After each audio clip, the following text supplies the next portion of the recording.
এটা মহারাজ, আমরা যে জীবে মায়ের সামনে যে জীবকে বলি দিই আমাদের নিজের স্বার্থের জন্য, এটা কি ঠিক? কাকে জীব বলি দি? হ্যাঁ, কাঁটা বলি দেওয়া মানে জীবকে একটা বলি দেওয়া হচ্ছে তো। সেই মামা করে চাইছে আমরা আমাদের খাওয়ার তাগিদে তাকে বলি দিচ্ছি যে টেনে। এটা কি ঠিক? তাহলে মায়ের সামনে না করে মাংসের দোকানে করাটা ঠিক নাকি? হ্যাঁ, মায়ের সামনে না করে মাংসের দোকানে করাটা ঠিক আছে? মাকে তো আমরা ভগবানের ছেড়ে দিচ্ছি, আমি তা কথা বলছি না, মাংসের দোকানে পাটা কাটা ঠিক আছে তো? ওটাও ঠিক না, ভাবছিল ওটা ঠিক আছে। তাহলে আলাদা করে মন্দিরের কথা বলছেন কেন? মন্দিরের সামনে যে এই মা তো মানে সব জীবের মধ্যে তো আছে, ঈশ্বর ভাবটা আছে, কিন্তু মায়ের সামনে একটা জীবকে তো মানে বলি দিয়ে দিচ্ছি, খেতে চাইছে না। আপত্তিটা মায়ের সামনে বলে নাকি মাংস খাওয়া নিয়ে? মায়ের সামনে বলে আচ্ছা, মায়ের সামনে বলে। তাহলে যখন মাংসের দোকানে কি মায়ের সামনে নয়, বা মাছের দোকানে কি মায়ের সামনে নয়? ঠিক আছে, সেটা তো আমরা একটা জায়গায় না বইয়ে আছে। না, আমাদের দেশের মধ্যে এটা ছিল না, আজকে এটা নতুন করে তৈরি হয়েছে খ্রিস্টান কালচার। এটা যে খাওয়া দাওয়া, বাজার দোকান, পড়াশুনো, চিকিৎসা ব্যবস্থা সব কিছু গির্জা থেকে দূরে হবে। গির্জা হবে একটা খুব শান্ত, গম্ভীর, ধীর স্থির জায়গা। এটা খ্রিস্টান কালচার। আর হিন্দু কালচারটা কিন্তু আলাদা, সব কিছু দেবতাকে নিয়ে হবে। মন্দিরকে কেন্দ্র করেই হতো গুরুকুল, মন্দিরকে কেন্দ্র করেই বসতেন বৈদ্য, মন্দিরকে কেন্দ্র করেই সে মন্দিরের সংলগ্ন জমিতে ওষুধের চাষ হতো, ওষুধ দেওয়া হতো। মন্দিরকে কেন্দ্র করেই বসতো বাজার, মন্দিরকে কেন্দ্র করেই আপনার রাজা উজির সবাই এসে মায়ের অনুমতি নিয়ে সেখানে বসে রাজ অভিষেক হতো।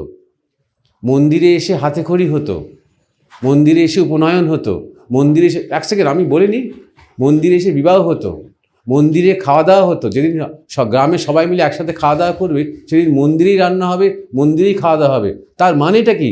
সব কিছু আমরা মাকে নিয়ে করব, সব কিছু আমরা দেবতাকে নিয়ে করব। শুধু ধ্যান জপটা ওখানে মায়ের সামনে করব, আর বাদবাকি সব কিছু আমরা লুকিয়ে লুকিয়ে আড়ালে করব, যেন সেখানে মা নেই। এই ভণ্ডামিটা আমাদের দেশে ছিল না।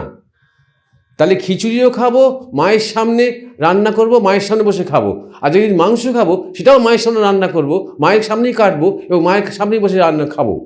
এইটা হচ্ছে আমাদের মূল ভারতীয় ভাব, এইটাকে বুঝতে হবে। এবার যদি আমি মাংস খাওয়া ছেড়ে দিই, তাহলে সবাই মিলে মাংস খাওয়া ছেড়ে দিই, আর তাহলে মায়ের সামনে কাটবো না। মানুষ যা খায় মানুষ তাই তাকে নিবেদন করে, পরিষ্কার কথা। আমি লুকোবো কেন? আমি নিজের সাথে নিজের হটকারিতা করবো কেন?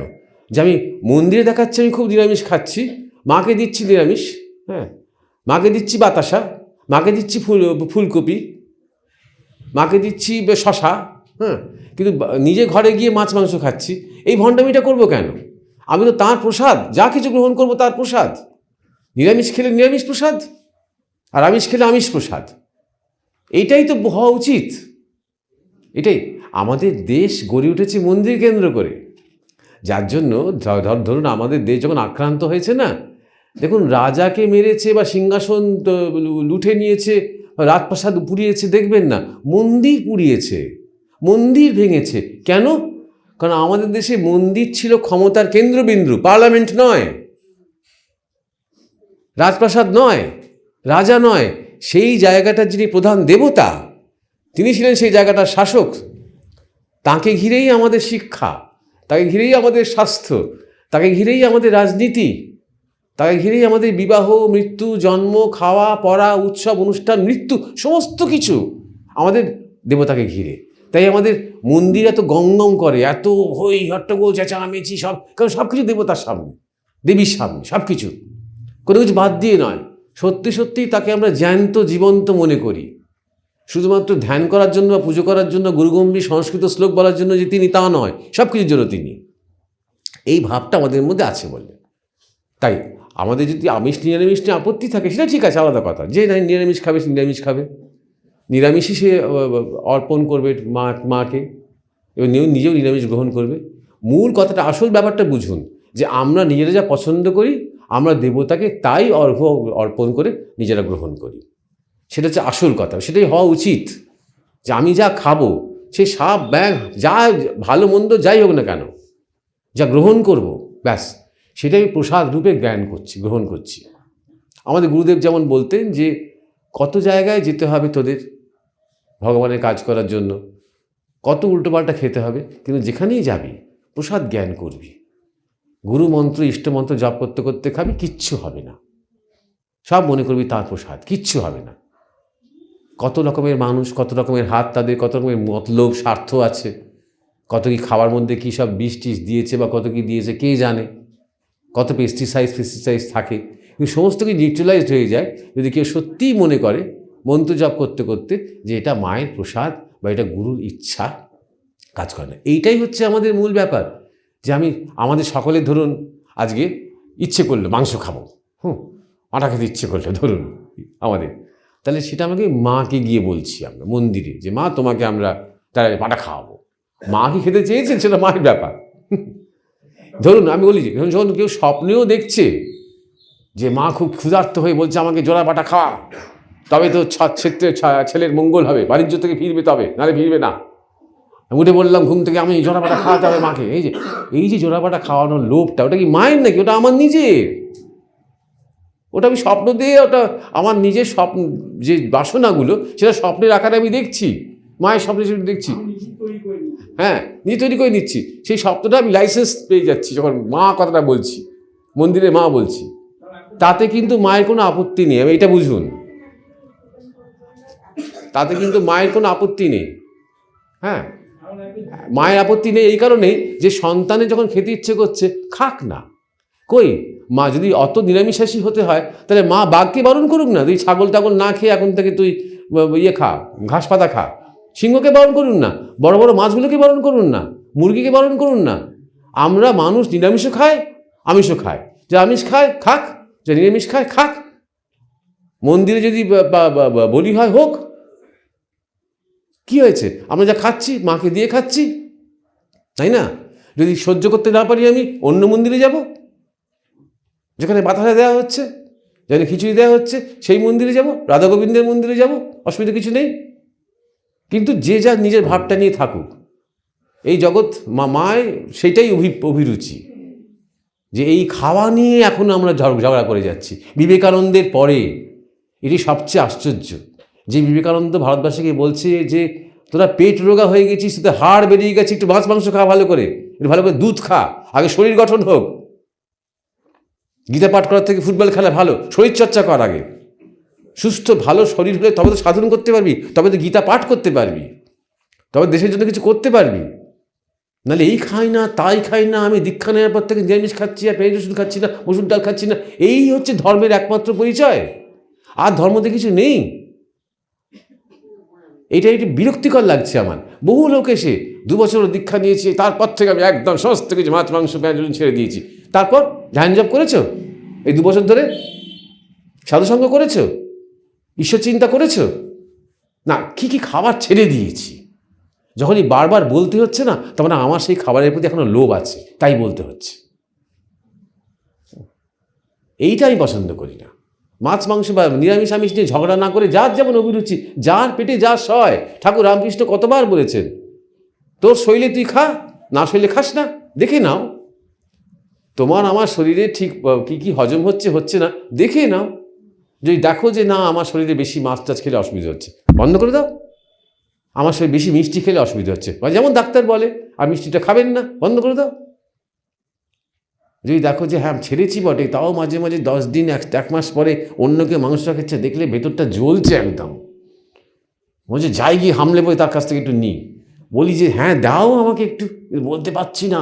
আমি যে ঘোষণা করে দিয়েছি অফিসিয়ালি আমি আর খাবো না, বলতে পারছি না। জানবেন এই যে চাপছি না, দমন করছি না, দিনের পর দিন দমন করতে করতে এর থেকে দিন রোগ জন্মাবে। আমাদের কাছে মানে আমাদের গুরু মহারাজের কাছে কিছু বিধবা আসতেন বয়সকালে, শুধু নালিশ, বৌমার নামে নালিশ, নাতির বউয়ের নামে নালিশ, শুধু নালিশ আর গা হাত পায়ে ব্যথা, মাথার যন্ত্রণা, বাঁচতে ইচ্ছে করে না বাবা গো, হ্যাঁ রাতে ঘুম হয় না। তা গুরু মহারাজ তখন বলতেন, তাদের বিধবা, অনেক দিনের বিধবা, গুরু মহারাজ বলতেন তোমাদের ছেলের মতন তো আমি, একটা কথা বলবো শুনবে? বলে হ্যাঁ বলো, কি বলবো?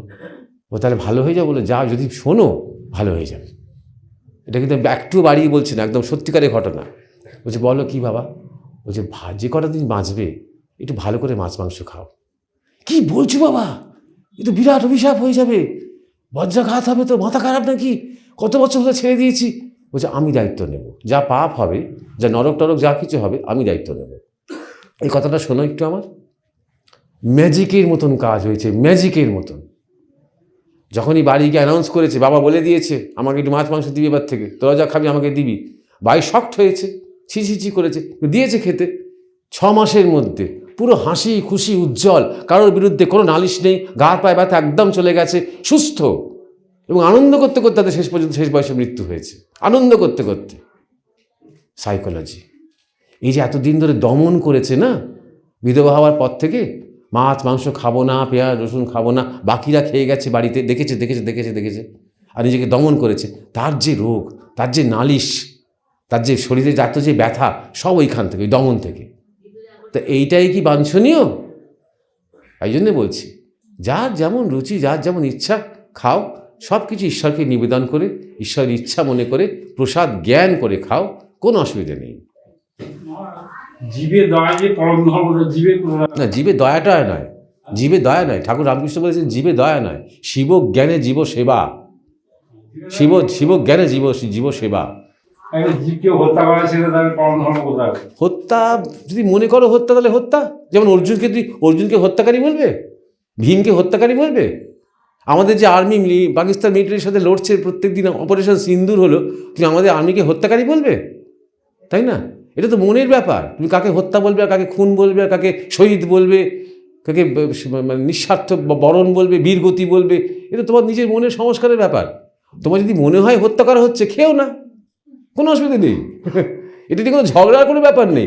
সবাইকে এক কথা মানতে হবে, এই মতলবটা ত্যাগ করো। এই হচ্ছে কমিউনিজম চেষ্টা করেছে, এই ক্রিশ্চিয়ানিটি চেষ্টা করেছে, এই ইসলাম চেষ্টা করেছে, এখন বৈষ্ণবরা চেষ্টা করছে, বা বিজেপি চেষ্টা করছে। সবাইকে খেতে হবে নিরামিষ, তবে আমি আধ্যাত্মিক, তবে আমি ধার্মিক। এই মতলবটা ত্যাগ করো। তোমার যদি মনে হয় হত্যা হচ্ছে, খেও না, হত্যা করো না, বা হত্যাকে প্রশ্রয় দিও না, ব্যাস মিটে গেল। কিন্তু পুরো পৃথিবীকে তোমাকে পরিবর্তন করতে হবে, এটা করতে যেও না, এটা করতে যেও না। এটাই বলতে চাইছি আমি। আমার যদি খেতে না ইচ্ছে, আমি খাবো না। আরেকজন যদি খেতে ইচ্ছে হয়, তাহলে খাক, কোনো ব্যাপার নয়, ব্যাস। তার সাথে মনুষ্যত্বের কোনো সম্পর্ক নেই, তার সাথে সাধনার কোনো সম্পর্ক নেই। আমাদের ঋষিরা মাছ মাংস সব খেতেন। আপনি হয়তো সবাই অবাক হয়ে যাবে, শ্রীকৃষ্ণ যে নিরামিষ খেয়েছেন পুরো মহাভারত জুড়ে, কোনোদিন আমিষ খাননি, কেউ প্রমাণ করে দেখাক আমাকে। শ্রীরামচন্দ্র যখন বন জঙ্গলে প্রথম ঢুকলেন, বনবাসে যখন লক্ষ্মণ এবং মা সীতাকে নিয়ে প্রথম ঢুকলেন, ওই গুহকের সাথে দেখা হলো তার, আদিবাসী বন্ধু তার। প্রথম খাওয়া দাওয়া নিয়ে কথা উঠল। কি খাওয়া নিয়ে কথা উঠলো, রামায়ণ থেকে দেখে নিন। লক্ষ্মণ জিজ্ঞাসা করছেন, কি ব্যবস্থা করেছো? গুহক তার উত্তরে কি বলছেন আমি বলে দেবো না, এটা বললে বিতর্ক করবেন আপনারা। রামায়ণ অরিজিনাল বাল্মীকি রামায়ণ পড়ে দেখে নিন রাম কি খান, অরিজিনাল ব্যাসদেবের মহাভারত পড়ে দেখে নিন শ্রীকৃষ্ণ ডায়েট কি। তিনি যখন দ্বারকায়, তিনি অর্জুনের সাথে যখন মৃগয়া করতে বেরিয়েছেন, মৃগয়া করতে কেন মানুষ? তো আপনার চাষ করবে, আপনার পটল তুলবে বলে আকাশ বা থেকে ক্ষেত থেকে মৃগয়া করতে গিয়ে। হ্যাঁ, শ্রীকৃষ্ণ নিজে কি খেতেন দেখে নিন। তাই না? ওই নিয়ে আমাদের কোনো সংস্কার নেই। আমরা যারা রামকৃষ্ণ, বিবেকানন্দ, সারদা মায়ের পরিপন্থী, যেটু আগে সারদা মায়ের কথা হচ্ছিল, তিনি বারবার বলতে একটু বেশি করে মাছ মাংস খায় বাবা, বারবারই কথা বলতে, দুধটা খেয়েও বাবা। এদের পন্থী আমরা। আবার ঠাকুরের অনেক নিরামিষ ভক্তও ছিলেন। নরেন্দ্রনাথ মাঝে মাঝে মজা করতেন, জানেন তো, খেতে বসে নরেন্দ্রনাথ নিজে তো সব খেতেন, নিজের মাংসের টুকরোটা টাক করে পাতে তুলে আনন্দ, যে একদম সব দেখতে পারে না, তাকে দিয়ে দিতেন। এই কী করলি বলে, খাও, ঠিক আছে, হ্যাঁ, এবার তোমার খাওয়া নষ্ট হয়ে গেল, তোমার নিরামিষটা আমিষ হয়ে গেল, এরকম মজা করতেন নরেন্দ্রনাথ দত্ত। আমরা সেই ইয়েতে মানে পুষ্ট হয়েছি। সুতরাং ওটা মানে এই আমিষ নিরামিষ ব্যাপারটা নিজের রুচি, নিজের স্বাস্থ্য, নিজের শরীর অনুযায়ী। প্রাচীন কাল থেকে, একটু আগেই বলছিলাম, আমি জানি না আপনি ছিলেন কি না, প্রাচীন কাল থেকেই ভারতবর্ষের মানুষ আমিষ খেয়েও দেখেছে, নিরামিষ খেয়েও দেখেছে। নিরামিষাশীরা দেখছি বরং বেশি কট্টর, আমিষাশীরা কিন্তু কট্টর নয়। কারণ আমিষাশীরা নিরামিষও খায়, আমিষও খায়। হ্যাঁ, মানে প্রথম পাতে হয়তো তেতো খায়, তারপরে শাক খায়, তো নিরামিষ তো, তারপরে ডাল খাচ্ছে, তরকারি খাচ্ছে, লাস্টে হয়তো একটু মাছ খাচ্ছে, তাই না? নিরামিষের পর আমিষ খাচ্ছে। কিন্তু যারা নিরামিষ, তারা নিরামিষই খেয়ে গেল, আমিষ খেলো না, তাই এরা বেশি কট্টর হয়। সবাইকে নিরামিষাশী করে তবে ছাড়বে। কিন্তু আমিষাশীরা তো চেষ্টা করে না যে সবাইকে আমিষাশী করে ছাড়বো, তাই না? তাই কট্টরটা কেন বলুন তো? কট্টরটা এই জন্যে যে সত্যি সত্যি প্রাণী হত্যা বন্ধ করার জন্য? মোটেও নয়। যখন মশা মারছে তখন সেটা মনে পাচ্ছে, যখন অল আউট জ্বালছে, যখন সে টেনিস ব্যাট নিয়ে কট কট কট করে মশা মারছে তখন, যখন যাতে উই না ধরে করে সেই তেল দিচ্ছে যখন ইয়েতে দেয়ালে, তখন যখন স্প্রে দিচ্ছে, যখন ছাড় পোকা মারছে তখন, তখন কি আমরা কি সব ওই মাস্ক পরে, সেই জৈনদের মাস্ক পরে থাকে না যাতে শ্বাস প্রশ্বাসে পোকা না মরে, জৈনদের শ্বাস পরে সেরকম মাস্ক পরে কি সব ঘুরে বেড়াচ্ছে ওই নিরামিষাশীরা? তখন তো প্রাণী হত্যা যথেষ্ট হচ্ছে। কোথাও নিয়ে আপনি ধরো কোথাও জমি কিনেছেন, সেই জমি পরিষ্কার করে আপনি বাড়ি তৈরি করবেন, সেই পরিষ্কার করতে গিয়ে কত লক্ষ লক্ষ পোকা মাকড় কীট পতঙ্গ আপনি হত্যা করলেন বলুন তো? তাহলে আপনি যেখানে বসে আছেন, যে চেয়ারটায় বসলেন, সে চেয়ারটায় আপনি বসার সাথে সাথে কত লক্ষ লক্ষ পোকামাকড় মরলো বলুন তো? তাহলে সব ভাবতে গেলে তাতে বাঁচাই যাবে না, তাই না? তাতে আরেকটা প্রাণী হত্যা করতে হবে, আত্মহত্যা করতে হবে। আমি যতক্ষণ বেঁচে আছি ততক্ষণ আমি অনেক প্রাণী হত্যা করে ফেলবো, তার চেয়ে আমি তাতে আত্মহত্যা করি, আরেকটা প্রাণী হত্যা, তাই না? তাই জন্যে বলছি অত ভাবতে গেলে চলবে না, ঠকবাজতে গা উজাড় হবে। তাই না? আপনি যদি নিরামিষ খেতে পছন্দ করেন, যদি মনে করেন যে আপনার বিবেক পরিষ্কার থাকবে, যদি আপনি প্রাণী হত্যাকে প্রশ্রয় না দেন, ওয়েল অ্যান্ড গুড, ভালো। আপনার মতন আস্তে আস্তে আজ থেকে কিছু বছর পর যদি ধীরে ধীরে সবাই যদি আমিষ খাওয়া ছেড়ে দেয়, তাহলে আস্তে আস্তে প্রাণী হত্যা বন্ধ হয়ে যাবে। বা এখন সিনথেটিক মিট আসছে, এখন ল্যাবরেটরিতে তৈরি করা মাছ মাংস হচ্ছে যেগুলো নিরামিষ, কিন্তু দেখতে আমিষের মতন, খেতে বিস্বাদ, একদম পুরোটাই কৃত্রিম। অনেকে এখন সেটা খাচ্ছে এবং ভাবছে যে প্রাণী হত্যাটা তো করছি না, চিকেন খাচ্ছি কিন্তু নো প্রাণী হত্যা, এরকম ভাবছে সে। এটা মানসিক সন্তুষ্টির ব্যাপার, সন্তোষের ব্যাপার। হতে হয়, বেশ, নো প্রবলেম, করুন। কিন্তু আমিষ খেয়েই হোক, নিরামিষ খেয়েই হোক, যারা জ্ঞানী, যারা জ্ঞান লাভ করেছেন, তারা জ্ঞান লাভ করেছেন। সে আমিষই খাক বা নিরামিষই খাক, তার সাথে কোনো সম্পর্ক নেই। এটা হচ্ছে আসল কথা। বুদ্ধ নির্বাণ লাভ করেছেন, তিনি কোনো কিছু বাদ বিচার করতেন না। যাদৃশী লাভ, তার কথাই ছিল যাদৃশী লাভ, যা দেবে মানুষ, মানুষ যা দেবে। লাস্টে তার মৃত্যু হলো পচা শুয়োরের মাংস খেয়ে একজন ভক্তের বাড়িতে। মানে মৃত্যু ঠিক সঙ্গে সঙ্গে হলো না, কয়েক মাস ভুগে মৃত্যু হলো তার, অসুস্থ হয়ে পড়েছিলেন, তখন তার 80 বছর বয়স। সুতরাং এই তার তিনি আমিষ খেতেন বলে কি তার নির্বাণ হয়নি? সাংঘাতিক হয়েছে, পুরো এশিয়ার আলো তিনি।